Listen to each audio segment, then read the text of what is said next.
Pero en este día también queremos darle la bienvenida a todas aquellas personas que nos están viendo desde la distancia.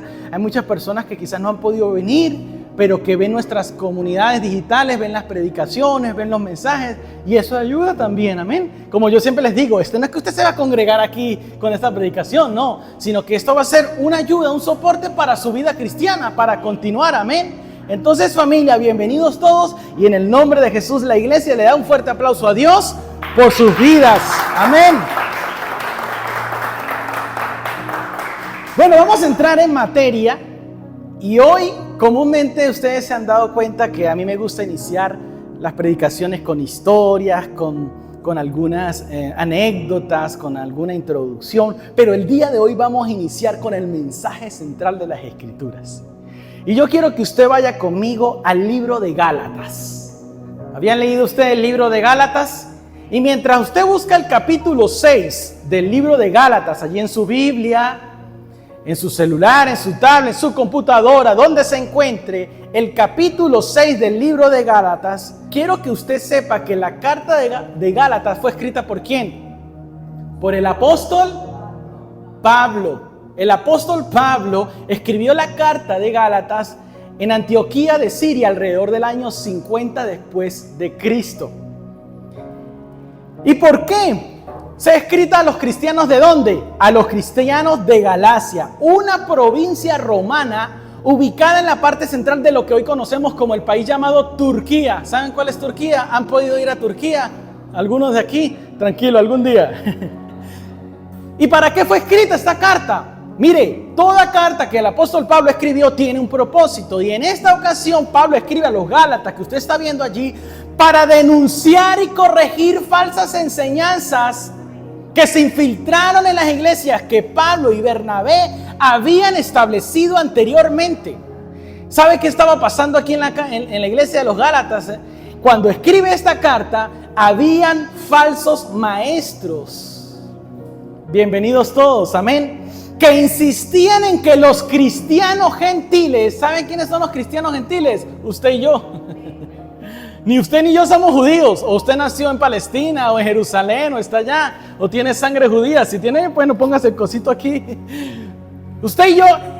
Entonces Pablo empezó a denunciar a falsos maestros que insistían que los cristianos gentiles tenían que guardar las leyes rituales judías. Y Pablo, en respuesta a estos ataques, escribió a los Gálatas para defender su integridad personal como apóstol y reafirmarles su amor. Estaba pasando algo aquí tremendo. ¿No les suena por aquí algo, cosas que pasan en nuestra sociedad actual? Que vienen quizás personas y por cierto desconocimiento quieren empezar a guardar las leyes judías, a empezar a y empezar a querer hacer costumbres que ni siquiera usted tiene, como gochos tan cristobalenses, como venezolano, y empiezan a querer que usted empiece a judaizar y a cumplir cosas del antiguo pacto que no son de hoy día para la iglesia cristiana. Eso estaba pasando en la iglesia de Gálatas, para ponerle el contexto. Gálatas capítulo 6. Pero mire lo que dice el versículo 14, y este es el mensaje central del mensaje de hoy, valga la redundancia. Versículo 14, ¿cómo dice? Dice Pablo: pero lejos esté de mí gloriarme, sino en la cruz de nuestro Señor Jesucristo, por quien el mundo me es crucificado a mí y yo al mundo. Se los voy a leer en una versión más actualizada, porque dice, ¿cómo así que gloriarme? ¿Qué es eso? ¿Qué significa? ¿Cómo así que en la cruz? ¿Qué tal? ¿Que la vuelta? Mira lo que dice una versión más nueva. En cuanto a mí, mira lo que dice el apóstol Pablo. En cuanto a mí, jamás se me ocurra jactarme de otra cosa sino de la cruz de nuestro Señor Jesucristo. Jamás se me ocurra jactarme, yo, por quien el mundo ha sido crucificado para mí y yo para el mundo. Mira lo que Pablo está diciendo el día de hoy. Que nunca se me ocurra jactarme de una otra cosa sino en la cruz de Cristo. ¿Y a qué va este mensaje el día de hoy? Mire esto. Hay a veces mensajes que muchos dicen, eso no es para mí, eso es para el hermano que está en pecado quizás. ese mensaje no es para mí porque creemos que estamos ya sobrenatural, ¿no? Levitando, ¿no? Mire, este mensaje hoy es para todos nosotros. Para cualquiera de los que estamos aquí, los cristianos, y los que están allí, desde el que tiene 50, 60 años en el Evangelio, judío, erudito, de todo, para hasta el más nuevo.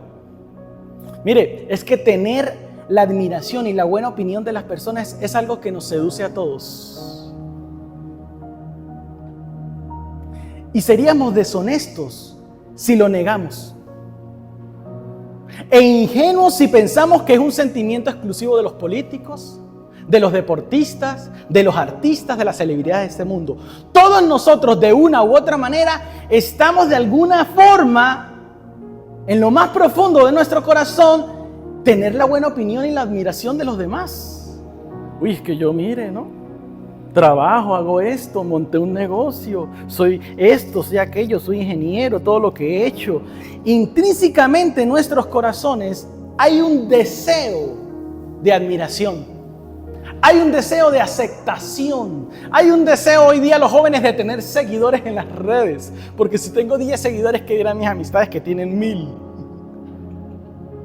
Ellos tienen 1000 amigos y yo solo 10. Uy, Dios mío.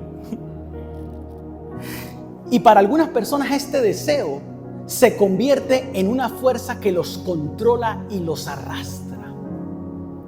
Y no podemos negar que toda familia nos atrae la sensación de ser estimados como dignos e importantes para los demás. Queremos ser importantes para alguien. Y eso nos pasa a nosotros como hijos de Dios. Pero escuche esto, no solamente en el mundo, como nosotros estamos acostumbrados a decir, incluso los cristianos, los verdaderos cristianos, somos tentados con esto. Pero ¿sabe por qué? Porque cada ser humano hay un pequeño anhelo en su corazón genuino de ser valorado, de ser tomado en cuenta, de ser respetado, de que me respeten. Y muchos tienen la arrogancia suficiente para convertir este anhelo en un ídolo. Y por eso el mensaje de hoy se llama el ídolo escondido. Muchos de nosotros cuando hablamos de ídolo, comúnmente muchas familias que tengo, hermanos del catolicismo romano, de la iglesia católica, usted menciona la palabra ídolo y de una vez, ya me va a hablar usted de las cosas de mis santos y de mi virgen y de todo el tema.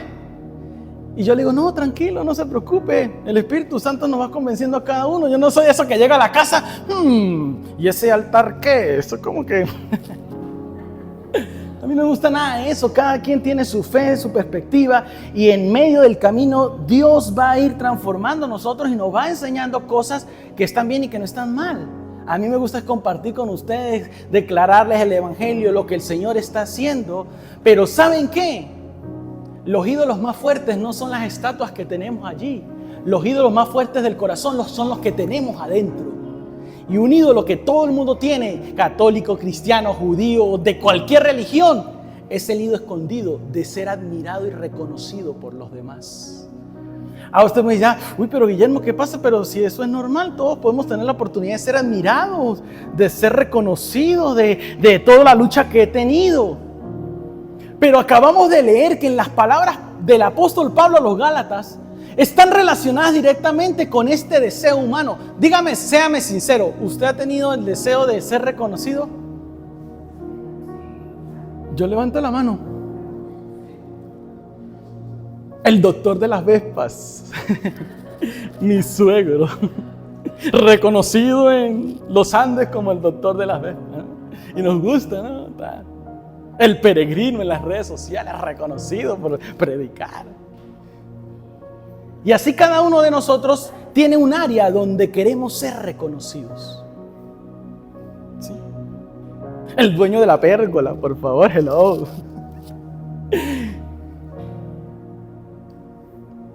Pablo le está manifestando a los Gálatas cuál era su jactancia. Pablo le está diciendo a él cuál era la jactancia de él y en qué se quería gloriar él como cristiano. Cómo direccionó este deseo del ser humano que tenía dentro Pero escúcheme esto, ese deseo no es malo. La gran diferencia es cómo lo vamos a manejar y cómo lo vamos a direccionar. Ahí está la gran respuesta. No es que sea malo tenerlo, es cómo lo direccionamos. Y la mayoría de los seres humanos siempre queremos ser el yo, reconocidos nosotros. En nuestros trabajos, de alguna manera todos tenemos ese deseo de que, me den el ascenso porque he trabajado bastante. Debo ser el director del colegio. Y así como muchas cosas. Pero Pablo nos está enseñando, en lo que le comenté en el versículo, que el motivo principal del apóstol para escribir esta carta era corregir la falsa enseñanza de que podemos salvarnos por nuestras propias acciones. Cuando tú empiezas a querer ser reconocido y admirado, ya empiezas como a elevarte, ya empiezas a pensar que eres autosuficiente y que no necesitas de más, y con alguna limosna, con alguna cosa, usted ya está cumpliendo con el Señor. Y Pablo se habían infiltrado, y por eso Pablo allá en capítulo 2 de Gálatas, hoy vamos a estar en Gálatas, en el capítulo 2, en el versículo 16, Pablo le está diciendo a los Gálatas: sabiendo que el hombre no es justificado por las obras de la ley, sino por la fe ¿de qué? ¿De quién? De Jesucristo. Gálatas 2:16. Esta gente quería enseñarle al pueblo de Gálatas que podía ser salvo por las obras, por los rituales que estaban haciendo. Pero Pablo les está diciendo que ningún hombre puede ser justificado por la ley, sino ¿por qué? ¿Por la fe en quién? En Jesucristo. Pablo no solo quería señalar una falsa enseñanza, sino también a los falsos líderes y maestros que estaban haciendo daño en la iglesia. Y hoy día hay muchos falsos maestros y líderes que están haciendo daño a la iglesia. Y es que los judaizantes entraban a la iglesia y esparcían sus enseñanzas en la iglesia para obligar a los creyentes no judíos a circuncidarse. ¿Sabe qué es circuncidarse? ¿Ha escuchado de eso, circuncidarse? Le cortaban el prepucio a los niños. ¿Sabe qué es el prepucio? Ya estamos un poquito más conectados. Empezaban a querer que los creyentes que no eran judíos empezaran a cumplir las cosas que ellos estaban cumpliendo. Y no era así. Ellos querían que estos empezaran a guardar la ley mosaica para ser justificados ante Dios. Y es que ningún hombre del pasado, en el antiguo, pudo cumplir la ley de Dios. Por eso tuvo que haber venido ¿quién? Cristo, a cumplirla por completo. Y es que según Pablo, es esto una distorsión del evangelio. Y esto trae juicio. Y aquí viene la parte más difícil. Por eso Pablo a estos maestros, ¿sabe cómo los llamó? Anatemas. En Gálatas 1, y usted va a ver, muéstrame en la Biblia, Guillermo, a ver si es real. Y mire estos dos versículos. Mire Pablo cuando está luchando contra esta circunstancia, mira lo que dice. Vamos a leerlo todos. El versículo 8. ¿Qué dice? Mas si aún nosotros o un ángel del cielo os anunciara otro evangelio diferente del que os hemos anunciado, ¿sea qué? Como hemos dicho antes, el versículo 9, también ahora lo repito: si alguno os predica diferente evangelio del que habéis recibido, ¿sea qué? Sea anatema. Esto es impresionante, familia. Y es que la palabra anatema, se las voy a explicar, tal como se usa en el Nuevo Testamento, proviene del griego anatemá, que significa una persona o cosa maldita o condenada a la destrucción. Y es utilizada solo 6 veces en la Biblia. La palabra anatema generalmente se traduce maldito, maldecido, eternamente condenado en las traducciones más modernas. Cuando los maestros empiezan a querer desviar la iglesia, a cumplir cosas que no deben cumplir, a querer empezar a meter el evangelio de la prosperidad, de solo el dinero, de la manipulación, Pablo los llama malditos, anatemas, condenados eternamente. Tan delicado que es esto. Tan delicado que es pararse aquí y enseñar al pueblo de Dios la gran responsabilidad que uno tiene delante de Dios con cada palabra que uno dice. Esto es impresionante, familia. Entonces podemos ver que esto es muy delicado, lo que estaban haciendo los judíos dentro de la iglesia de Gálatas. Y es por eso que al finalizar la carta, en el capítulo 6, Pablo expone y condena el carácter de estos líderes judaizantes, quienes buscaban ser admirados por su enseñanza, pero ni siquiera guardaban la ley. Ellos mandaban, pero ellos no lo hacían. Jesús una vez les dijo a sus discípulos: mírenlos allá, hagan lo que ellos dicen, pero no hagan lo que ellos hacen. Porque decían una cosa y hacían otra. Estos líderes se gloriaban en su influencia y en la aprobación de los demás. Todos vestidos así, de esos los rabinos así. La gloria de estos falsos maestros estaba en tener una buena cantidad de seguidores. Imagínense si hubieran tenido Instagram estos líderes, ¿no? Ellos, mientras más le seguían, papá, mire, soy un líder. Y es por eso que el apóstol Pablo dice de ellos en el versículo 13 del capítulo 6: porque ni aun los mismos que son circuncidados guardan la ley. Está hablando de ellos. Pero ellos desean hacerlos circuncidar para gloriarse en la carne de ustedes. Se los voy a leer en una versión más nueva. Dice: ni siquiera los que luchan a favor de la circuncisión cumplen toda la ley. Ni siquiera ellos, solo quieren que ustedes se circunciden para poder jactarse de ello y decir a todos que ustedes son sus discípulos. Pablo está marcando una distancia entre su vida cristiana y esos hombres. Él está marcando una distancia. La pregunta es: ¿cómo debe manifestar el cristiano este deseo innato del ser humano? ¿Cómo nosotros podemos manifestar el deseo de admiración, de ser reconocidos, de ser admirados? ¿Hay una forma? Y la respuesta está en el pasaje central que hemos leído.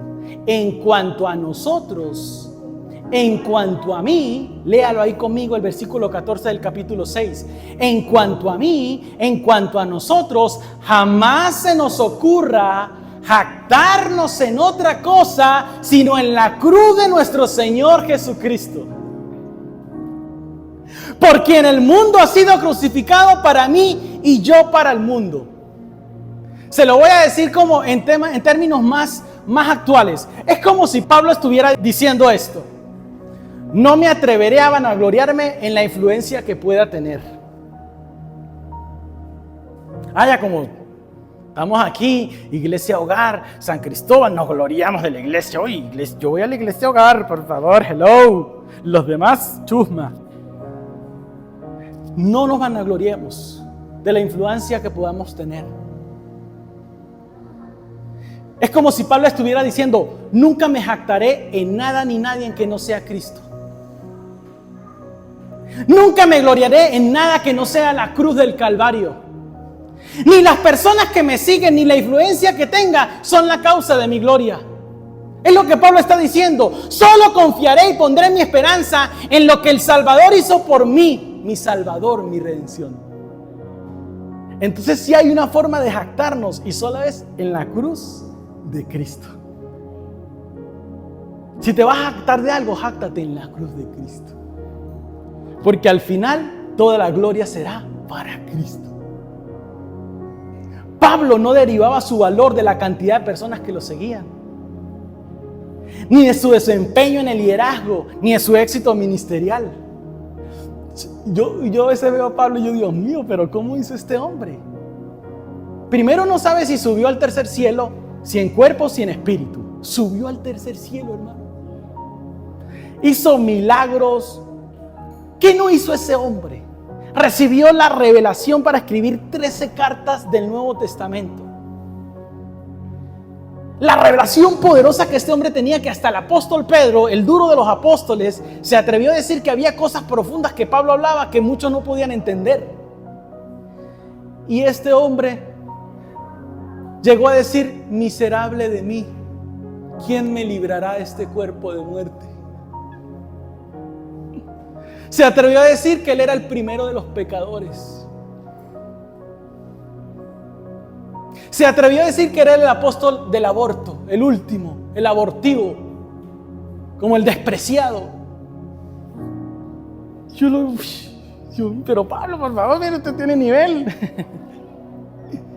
Y el mismo apóstol Pablo, con todo lo que vivió, con todo lo que hizo, no se atrevió a jactarse nunca, sino solo en Cristo. Y nosotros medio hacemos algo para el Señor y uy, Dios mío, llegó el pastor, aleluya, llegó el líder, llegó la reunión de mujeres. Nos jactamos por cualquier mínima cosa. Nosotros no le llegamos ni al dedo meñique de las obras que hizo el apóstol Pablo y nos estamos jactando. Y yo hice esto y yo hice aquello. Porque estos cristianos son los que dice Jesús, y muchos en aquellos días me dirán, pero si yo hice esto, pero si yo hice aquello, pero si yo eché fuera demonios, pero si yo hice milagros, ¿qué tal? Jactándose de sí mismo. Pero el verdadero Hijo de Dios, solo su valor sabe que no proviene de su éxito ministerial. Y es por eso que yo le decía que Dios está mucho más interesado en tu corazón que en el éxito de todo tu ministerio. El valor de Pablo no provenía de cuán fructífero fuera su trabajo en la iglesia o cuán respetado fuera por los demás. Él solo se gloriaba en la cruz y puso toda su esperanza en la vida, en la muerte y la resurrección del Señor Jesús. Y así debemos ser nosotros, mis hermanos. Así deben pensar los verdaderos cristianos. Juan 3:30 dice, Juan el Bautista, es necesario que yo mengüe para que Cristo crezca. Querida familia, nosotros debemos juntos aprender dónde se encuentra nuestra verdadera fuente de valor y de aprobación. Mire, a veces nosotros como seres humanos nos sentimos incómodos cuando las personas no reconocen nuestra labor. Y más aún cuando nos comparamos con otros que sí reciben reconocimiento. A veces entre los hermanos pasa, uy, mi papá le compró el helado a él y a mí no me dio nada. Eso cuando hay hermanos, ¿no? Yo fui hijo único. Yo me comparara con los primos, ¿verdad, prima? Nos sentimos incómodos cuando no recibimos la recompensa de nuestro valor. Saqué 20 y mi mamá no me compró el juguete. Todos estamos buscando aprobación, reconocimiento, que alguien reconozca lo que hacemos. No soportamos cuando nos critican. No soportamos estar en el anonimato. Hermanos queridos, estamos buscando que nos reconozcan. Hay iglesias que lamentablemente, no sé si llamarlos iglesias, los primeros asientos tienen nombre. Mosca, señor Luis, usted pone su nombre ahí, ¿no? Literal. Me contaban mis hermanos que una vez en una congregación de estas, en nuestra ciudad, llegó un hombre y se sentó en la primera silla y casi lo agarran a golpes dentro de la misma iglesia porque esa silla no era de él, sino del doctor no sé qué. Hermano, ¿en dónde cabe esto? Y esto mismo es lo que hacían los que estaban judaizando en los tiempos de Pablo. ¿Y sabe qué les dijo Jesús en Lucas 11:43? Jesús un día se paró y les dio duro a esta gente y les dijo, ay de ustedes fariseos, porque aman los primeros asientos en las sinagogas. Porque ustedes aman los primeros asientos y los saludos respetuosos en las plazas. Lo dice Jesús. Ahora me da miedo porque ya nadie se va a sentar adelante, hermano, ahora. No, mi hermano, ¿qué está pasando con esta silla de adelante? No, estoy hablando de lo que estaban haciendo estos fariseos, buscando el reconocimiento. Esto nos recuerda cuán arraigado está el deseo humano por el reconocimiento y la respetabilidad en el corazón humano. Pero los cristianos no debemos bajar nunca la guardia en esta situación. Y quiero terminar con esto en este día. Quiero terminar para irnos. La cruz de Cristo es la única y suficiente base para nuestra paz y seguridad, porque en ella nos dice Dios cuánto nos ama. Mira la cruz y mira cuánto te ama Dios, que fue capaz de dar a su Hijo unigénito por ti. En la cruz de Jesús está nuestra salvación y ahí está todo nuestro sentido de valor. En la cruz de Cristo. No nos hace falta inflar nuestro prestigio personal con la admiración de los hombres. A mí, hermanos, familia dice, ¿y ahora cómo le decimos a Guillermo, no? Se acercan, Guillermito y pastor, que no sé qué. Porque nos conocemos, porque estamos acostumbrados que en las iglesias, si usted no le dice pastor al que es pastor, usted está deshonrando al ungido de Jehová. No le dice apóstol o profeta, uy hermano, dígale apóstol porque si no usted está fuera de la autoridad de Dios. Buscando títulos, reconocimientos. Yo le digo a mis hermanos, a mi familia, dígame como usted me quiera decir. Yo sé lo que yo soy en Cristo y me jacto en la cruz de Cristo y en el ministerio que Dios me dio para servirle y honrarlo. Pero dígame como usted desee, Guillermito, hermano, amigo o lo que sea. Yo no estoy buscando el reconocimiento suyo ni de nadie. Aquí estamos solo para administrar la obra de Dios y seguir creciendo juntos con Él, para amarle y para servirle. Aquí no el pastor es más que el que está allá, ni allá más que el pastor. Todos somos iguales ante Dios, sino que tenemos diferentes labores y responsabilidades en el cuerpo de Cristo. Uno es el brazo, uno es la mano, uno es una partecita, otro es esto. Pero todos somos iguales. Y es el versículo que siempre cala en mi corazón y en mi mente. Nunca se consideren superiores a los demás. Eso es muy difícil. Por más conocimiento que tengas, profesionalismo, empresa, dice, nunca te consideres superior a los demás. ¿Sabe qué dice al revés? Más bien considera a los otros como superior a ti. Pero eso no se dice, eso no se predica, porque lo que queremos es reconocimiento. Lugares donde le lavan los pies al pastor o al apóstol o al profeta, porque hay que honrarlo. Llegó y con guardaespaldas, no lo toquen porque si lo tocan se contamina, ¿no? Dios mío, ¿por qué hemos llegado hasta tanto? Y todo por el corazón, el ídolo escondido del ser humano, impregnado aún en la iglesia. Reconocimiento de los hombres, familia. En Cristo ya tenemos la aprobación más importante, la aprobación de Dios. Díselo a tu hermano, tú ya tienes la aprobación de Dios. Tú tienes la aprobación de Dios. El Evangelio nos hace verdaderamente libres de la necesidad y la esclavitud por ser admirados, reconocidos y respetados. Cuando entiendes el Evangelio, empiezas a reconocer que tú no eres nada, pero que en Cristo lo eres todo. ¿Ve la gran diferencia? Y muchos dirán, uy hermano, usted tiene mentalidad de pobre. Y usted tiene una autoestima bajo. No, yo siento que tengo la autoestima más hermoso en Cristo Jesús. Porque mientras más yo mengue, más Cristo vive en mí. Como Pablo dice, ya no vivo yo, sino Cristo vive en mí. En el Evangelio, en el cristianismo es todo diferente a lo que nos enseña la cultura. En la cultura eres tú. En el Evangelio es Cristo, Cristo, Cristo, Cristo. Y cuando tú te deleitas en Cristo, tú te sientes complacido, te sientes lleno. Cuando eres aceptado en Cristo, tú te sientes lleno de felicidad. Puedes vivir contento porque ahora eres libre de esa necesidad humana de aceptación, de admiración. Cuando ya sientes que eres aprobado por Dios, ya tu vida puede vivir cualquier circunstancia y tú dices, Dios me ha aceptado y con eso es suficiente. Todos aquellos que ponen su fe en Cristo son aceptados por Dios y estimados juntos delante de Dios. No existe un reconocimiento mayor ni más trascendental que el de Dios en Cristo. Ese es el reconocimiento que debemos buscar nosotros. ¿Cuán libres somos cuando Cristo y solo Cristo es nuestra gloria?